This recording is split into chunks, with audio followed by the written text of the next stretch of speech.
Hey, welcome back to the channel, Bass Brothers Fishing DMV. Super excited to have you along for this video today. So if you follow this channel, you know I'm about to start a brand new John boat conversion project on a low 1436. This is the boat here right behind me. And I thought this would be the perfect opportunity and time to actually do a John boat conversion planning video. So if you're out there about to begin a project like this and wondering, do I have my bases covered? Is there anything I'm missing that I'm not thinking about? Watch this video. I have a lot of information to give you. Doing a John boat conversion can be confusing and sometimes even be stressful. I'm hoping by watching this video, I'm able to simplify this process, break some things down to you, give you a checklist/guideline to follow just to simplify the process. That way you can make sure you hit the key things you need to, think about the key things you need to get the job done. I have a lot of information to give you in this video, so I'm gonna actually break this down by chapters. They'll be listed in the description below so you can easily navigate to the different sections of this video. Ultimately, when you're done your project, you wanna be able to convert something like this, that's bare bone, nothing in it, to a complete fabricated John boat just like that. So with that being said, I'm gonna sit down, take my time, and take you through this process step by step. One of the first things you wanna do is choose the right boat. Now, if you already have your boat, feel free to skip to the next chapter. If you haven't gotten your boat yet and you're thinking about your build, what you wanna do is think about what style boat will fit your needs. Now, each style of boat has its different pros and cons. You could go with a V-bottom boat that rides a lot faster on the water, but is a lot less stable than, say, a flat bottom boat. A flat bottom boat is typically the more stable style boat, and that's the pro of a flat bottom boat. It's very stable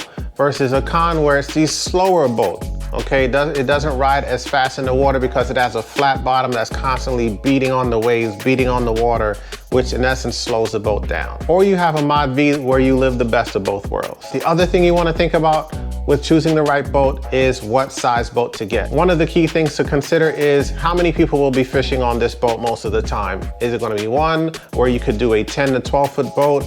Will it be two people that a 14-foot boat fits comfortably, two people can fish three? Or will it be 3 to 4 people where you want a 16 or 18-foot John boat? With choosing the right boat, you want to consider what type of bodies of water you'll be fishing on. Will you be fishing ponds, lakes, reservoirs, tidal rivers with current in the water? So you may be thinking, okay, it's just me fishing this boat. All I'll need is a 10 or 12 footer, but the type of water you'll be fishing will be rivers. You'll be dealing with current, maybe even a lot of boat traffic where you have a lot of big boats going by, creating huge wakes in the water, and that's a safety issue. So instead of having a 10 or 12 foot boat, you may need a 14-foot boat, even if it's just you fishing, because you're fishing more turbulent waters. If you're fishing ponds, lakes, or reservoirs where the water is controlled and is calm, of course, you can get away with a much smaller boat. And for me, one of the last things you want to consider when choosing a boat is what size motor you plan to run. You may be thinking, I want to run a 50 horsepower motor because I want to run my boat a certain speed. Well, guess what? Most John boats have a horsepower rating, and it's capped for safety reasons at a certain power restriction for that boat. So you may want to run a 50 horsepower motor, but you have a 14-foot boat that caps out at 25 horsepower. That right away will push you to buy a bigger boat. If you plan on running your boat with miles and miles of water you want to cover and you want to be able to run your boat as fast as possible, that horsepower restriction will have a huge influence on what size boat you buy. The next topic I want to talk about is one of the most important ones to consider, and that's budget. Your budget will affect everything else I'm going to go over in this video. So as best as possible, know your budget. Another key thing to do is leave fudge room in your budget. Leave room for incidentals, whether it's mistakes you made, whether it's just additional materials that you didn't anticipate needing. Fudge room is just all the incidentals that you couldn't predict. And trust me, as you're doing boat builds, you're gonna have a plan, but leave fudge room because things are gonna change, things are gonna evolve. This may include costs for additional parts that you didn't know you would need until you got to that particular part of the build. And I'm gonna be brutally honest by saying, in the end, you're probably and most likely gonna spend more money than you anticipated, more money than you budgeted for. Now we get into the more fun stuff. As you're dreaming up this perfect boat, you want to figure out what amenities do you want. Is it important for you to have seats in your boat? How many seats do you want in your boat? Do you want a large casting deck, Is having a lot of storage space important to you? Will you need a live well? Do you plan to install power poles because you know you'll be fishing a lot of shallow water? Will you need nav lights because you'll be doing a lot of night fishing?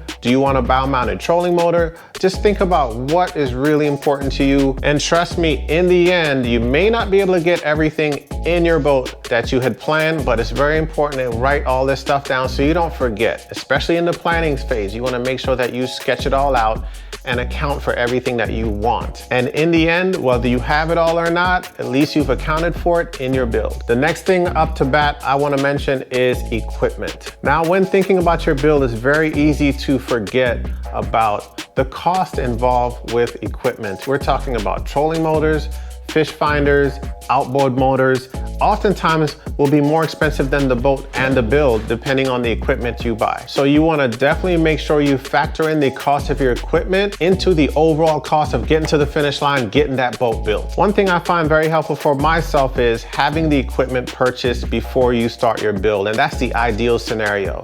Reason being is that will allow you to do a mock-up of how things will fit on the boat. For example, your fish finders.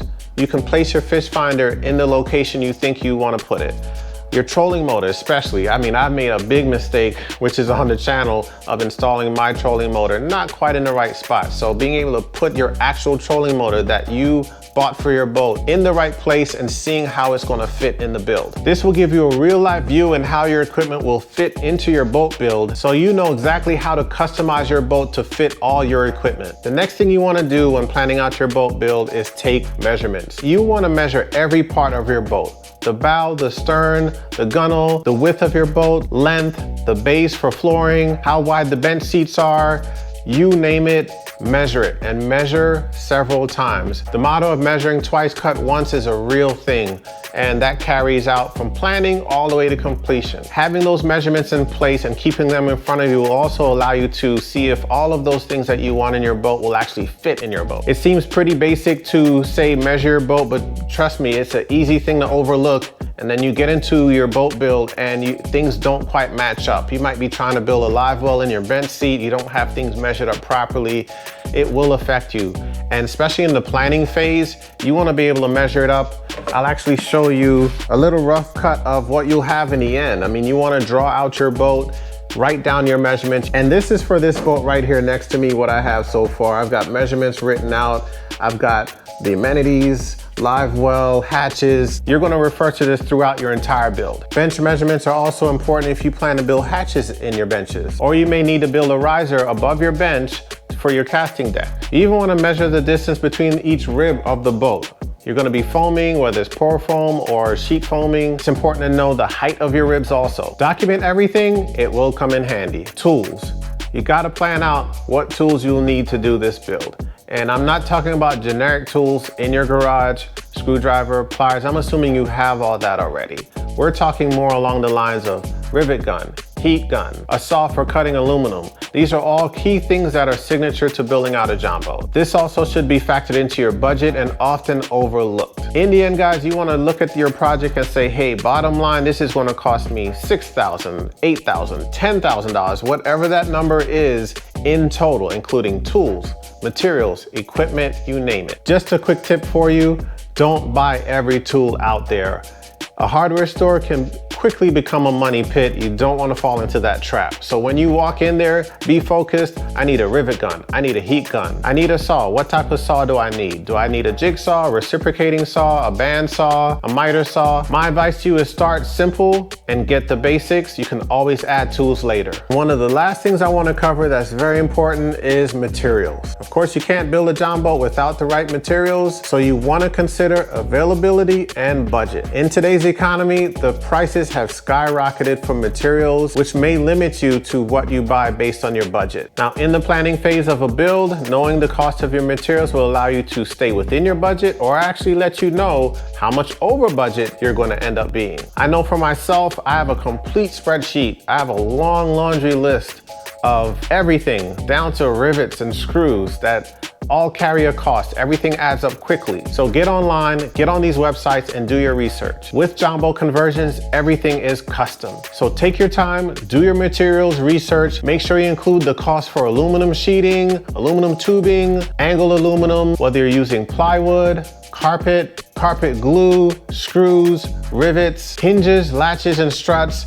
Don't be afraid to itemize every single thing. It will only protect you in the end. Carefully price out everything, especially if you have a budget, because things add up quickly. So I know I threw a lot of information at you guys, but hopefully through this video, through watching this video, you're able to at least have a good guide, a good checklist to follow. Try not to get consumed by all the details. Be open-minded and stay flexible. Do your best to enjoy the process. You're gonna make mistakes. It's part of the build. It's part of the process. Even enjoy the mistakes, because guess what? You learn a lot from them, and it makes getting to that finish line much more gratifying. You're gonna feel that much better when you get to that finish line, knowing everything you went through to get there. If I forgot to include any information in this video, I will leave it in the description below. Also, leave me a comment. I'd love to continue the planning discussion. I'd love to hear from you guys, like, how do you plan out your john boat build? How did it work out for you if you've already done a john boat build? Did your plans get thrown out the window? Did you find it really useful?